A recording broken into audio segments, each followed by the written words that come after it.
A business graduate from Micheal University, a professional artist with an uptown sense of style.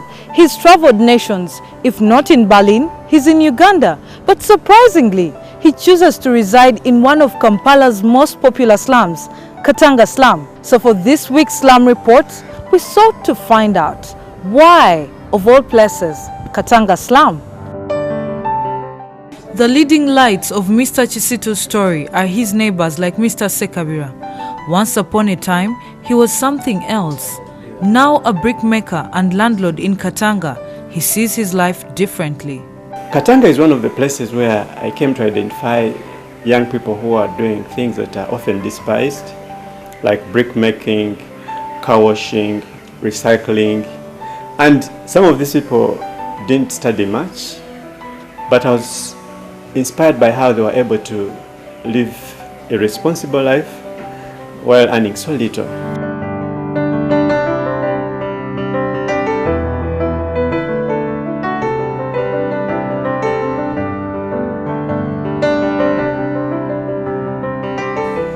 Another is Michael Jackson Mugema. Named after the king of pop, he once thought his dreams of getting on top of the world are out of the slums ended when he could not go to university. Much of that has now changed after he met the artist. When I came here, I started with a lot of energy and made many bricks. As Arthur was passing by with a white friend, he came to take pictures of my bricks, and since then, the two became my good friends. Mugema is something of an entrepreneur. He has crafted a life from the refuse of the city and the slum. A lot of rubbish is dumped here. We reuse it. Just like these polythene bags, I used to roof my house.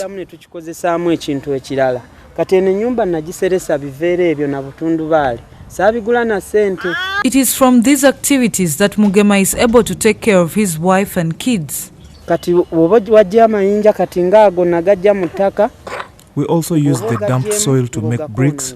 We separate the rubbish from the sand and sell the sand, and also heat the stones that come with the rubbish to make concrete stones and sell them for a living.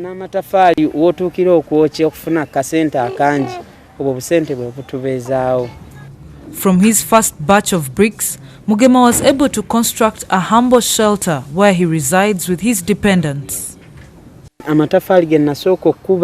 The first batch of bricks are the ones I used to build my house.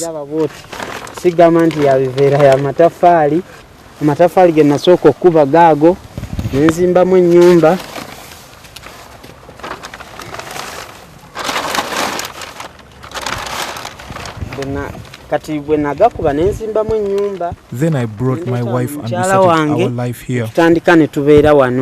Mugema's spirit is not dampened by the life he leads. He sees light at the end of the tunnel. That is because he is the one digging himself towards a brighter future and out of that tunnel eventually, one day.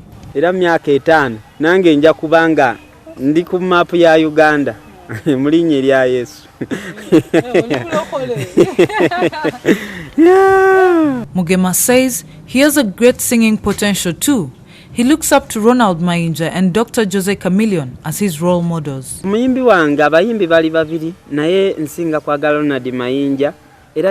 look up to Ronald Mayinja, and whenever I do my songs, I try to sing like him.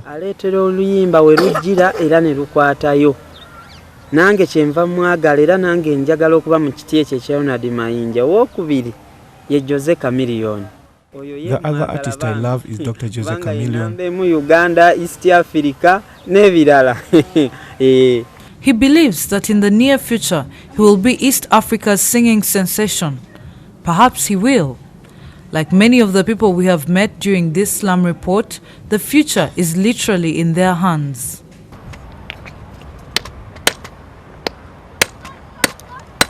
For Arthur Conrad Chisitu, living next to these stories is a worthwhile choice. For most of us, the slums of Kampala and their inhabitants are places we drive by. Slum dwellers are people we have left to the government.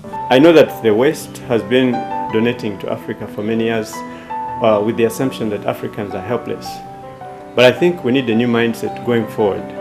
We need to empower young people, not only by giving them money when we can afford to give them the money, but also to help them realize that the dreams they have can actually be actualized.